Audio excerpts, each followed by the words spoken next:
Monday Night Football, the Buffalo Bills travel to Cincinnati to take on the Bengals. Today I got my favorite player prop, spread pick, same game parlay coming your guys' way. Yo, what's going on? My name's Austin from Calling Our Shot. Happy New Year. I'll recap all of our picks in next week's video, but I believe on Sunday we went 1-3, losing all three player props due to blowouts. Either way, let's keep it rolling. If you are new to our channel, we're trying to hit 100,000 subscribers this year. Got to go down below, hit that subscribe, and don't miss out on any of these videos, plus our daily NBA best bets videos and tons of other content. Also drop a like too, comment your favorite picks down below. This video brought to you by Underdog Fantasy. It's a great place to bet your player prop parlays. Look no further, Underdog's the place to go, and if the best part, you sign up using our code or the link down below in the description, you get a 100% deposit match up to $100. They're going to match your deposit, so you deposit $25, now you got 50 to bet with. You deposit 50, you got 100. You deposit $100, you got 200. It's free money. Take advantage of that. All the details down below in the description. The max is up to $100 in deposit match. This game is projected to be a good one. We've had a lot of Monday night snooze fest recently. This game is big time. Let's hop into our player prop. Going to T. Higgins. I'm taking his over 67.5 receiving yards, minus 114 on FanDuel. Now, you could probably play this up to 73.5, 75.5 or so. I think if T. Higgins hit this, he probably hits this in a big way. So don't even, if you want to ladder it up to 100 plus, go for it. Now, Higgins, very up and down this season, and large in part due to injury. I mean, there's been some games he hasn't played a lot, but last week looked fully ready to go, 88% of the snaps, and he looks ready to go in this game. Now, Higgins has played in 15 games this year, and he's had an up and down season. He's averaged 68 receiving yards per game. He's gone over this line, had 70 plus receiving yards in 7 of 15 games. So that's below 50% of the time. But look at 3 games this year. He played less than 30% of the snaps. Some games he played like 16% of the snaps. So, of course, he went under in all 3 of those games. You remove all 3 of those. You say, you know what? T. Higgins, if we can't control an injury, if he gets injured, you're probably going to cash the under, but you can't predict injuries. And in those 3 games, you remove them, and the other 12 games averaged nearly 83 receiving yards per game, and he got back on track last week. 8 receptions, 128 receiving yards. Jamar Chase also out there.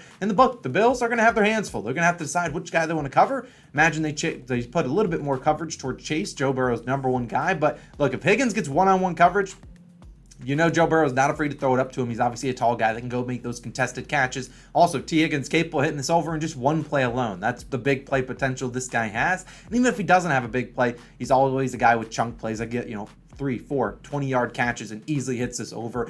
Also, wide receivers have had success versus the Bills this season. 10 wide receivers have 70 or more receiving yards versus Bills defense, and a lot of them went much higher than 70 yards, with several of them going well above 100. Now, I know Jamar Chase is out there. We also know T. Higgins is going to get his too. And we look at a Bills defense. It's very talented, but Jordan Poyer, their star safety, might be out. Micah Hyde's already out for the year. And look, if Jordan Poyer's out there, their safeties are going to be struggling. They're going to be playing really deep. So I think we're going to see T. Higgins get some easy catches over the middle. Look, T. Higgins is as talented as it gets. He's one of the more talented receivers that the NFL has to offer.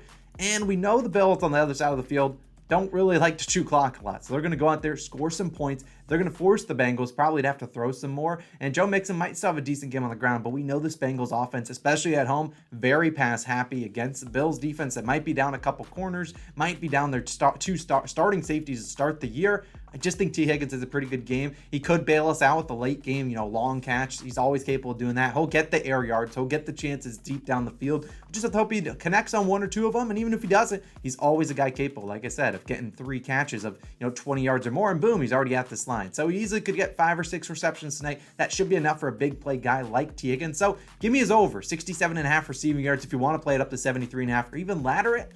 Wouldn't call you crazy at all. I think T. Higgins has a big night. Let's move on into my game pick. I'm curious who you guys like, so drop in the comments below who you think wins this one, because I could see it going either way, but I will be riding with the Buffalo Bills on the money line, minus 115 on DraftKings. You can take them on the spread if you want, but I don't see what the point is doing that. I'd rather just take them for this. Now, look, if there is a tie, you at least get your money back. However, if you take like minus 1.5, you're not getting your money back. Now, let's talk about this, because I could see it going either way. If people are riding with the Bengals, you can't call them fools in the comments unless they get smoked, but I don't see them getting smoked here. And these are 2 very, very good teams. Now, both teams have reasons to win. The Bills, obviously, still trying to keep #1 seed in the AFC, trying to get home field advantage. They have the tiebreaker over the Chiefs, but the Chiefs won, so they got to keep pace with them. So they obviously got to win this game. The Bengals still fighting for playoff seeding as well. They obviously want to get the best record as possible to get the best playoff seeding as well. Now, you look at both these 2 teams.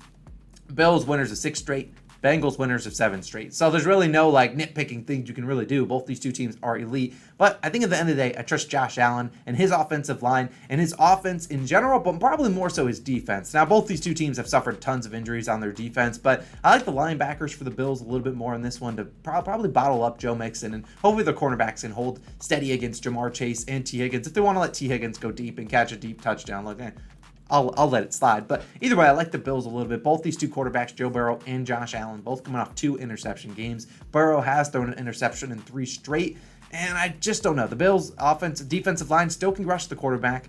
Bengals offense line has been better. I'll give them credit where credit's due. Still going to have a couple sacks per game, and I think the Bills, their defense will get it up here, and I think they'll be able to stop this Bengals offense. Even though they're on the road, they're favored for a reason. The Bills are as good as it gets. Obviously, the Super Bowl favorites, I believe, at the moment. Maybe the Chiefs are. I haven't looked at the odds exactly, but I'm going to ride with the Buffalo Bills and Josh Allen. I think they get it done on the road to keep pace with the Chiefs. I'll take them on the money line, but if you want to take the Bengals, I don't blame you at all. It should be a really, really good game. One of the best Monday Night Football games we've had, hopefully, all season long. Hopefully, it's not a snooze fest. Now, let's move into same game parlay. Look, this game's good. You can make a lot of different same game parlays. I decided to cook up this one, but hopefully we had a great game, and hopefully people are cashing these SGPs left and right. You can drop yours in the comments. I'm going 4 legs plus 1,085 odds on FanDuel. Here are my 4 legs. Gabriel Davis, anytime touchdown. Jamar Chase, anytime touchdown. Devin Singletary, 40-plus rushing yards. And Josh Allen, 25-plus rushing yards. Now, if you look at each of these legs, obviously the hardest one to hit is probably Gabe Davis, anytime touchdown. It's the longest odds, it's like plus 200. But like Davis, 7 touchdowns this year, so it's been pretty good. Scored a touchdown last week. He's playing nearly 90% of the snaps, and they don't have a lot of guys to throw it to. Stephon Diggs get a lot of coverage. Gabe Davis is going to have to make plays. He's always the guy that's making it. And when you see Josh Allen extending plays, Gabe Davis is like, all right, screw it, I'm going deep. And Josh Allen's not afraid to throw it to him, and he usually steps up in the big-time games. Saw him in the playoffs last year against the Chiefs. Had 4 touchdowns in that game. I think he steps up in this big game. Josh Allen, they're always throwing the ball. So I think Gabriel Davis, the hardest leg here, could get a touchdown. Now, Jamar Chase, consider this as a regular straight play. Jamar Chase is really good. He didn't score last week, but anytime touchdowns like plus 100, plus 110, depending on the book. He has 8 touchdowns in 11 weeks. We know when Joe Burrow is down in the red zone, he's always looking for Jamar Chase. They have a great connection. They run a lot of plays for him, whether it's ins and outs, slants and whatnot. They're looking for Jamar Chase. He's obviously really, really talented. He has 8 touchdowns in 11 weeks. And last year, I believe, and this week, or maybe it was the week after or prior, he showed up in like 3 or 4 touchdowns. I think Jamar Chase shows up in a big way as well. And then you look at the other 2 legs. They're more safer, but I still like both of them. Devin Singletary, 40-plus rushing yards. Despite the emergence of James Cook out of the backfield, we still know that Devin Singletary runs this backfield. They're going to give it to him a lot. You look at the last 12 games, he has 40-plus rushing yards in 10 of 12. One of his misses, he ended with 39, right on the hook. Now, the Bengals, they're going to be very concerned about Josh Allen in the pass. No, you can't blame them. So the Bills have to keep them honest here, and they have to run the football a little bit with Devin Singletary and James Cook. Like, Singletary's been very, very good this season. Hasn't really fumbled a whole lot, knock on wood for Bills fans. I think Devin Singletary at least gets you 40 or more rushing yards. And that's for Josh Allen to wrap up the parlay. Hopefully he cashed as well. Look, 25-plus rushing yards. He's always capable of getting more than that. 40-plus in 3 straight. 25-plus in 12 of 15 games this year. And the Bengals are capable offense. They're going to score some points. Allen is going to have to extend some plays. And that probably means that he gets a couple rushing yards. We know Allen's not afraid of putting his body on the line. They're all the way up in week 17. He ain't afraid of going and putting his body on the line, getting us some rushing yards. So 4 legs plus 1,000 over that odds. I'll take a chance on it. There's a little sprinkle. Don't put anything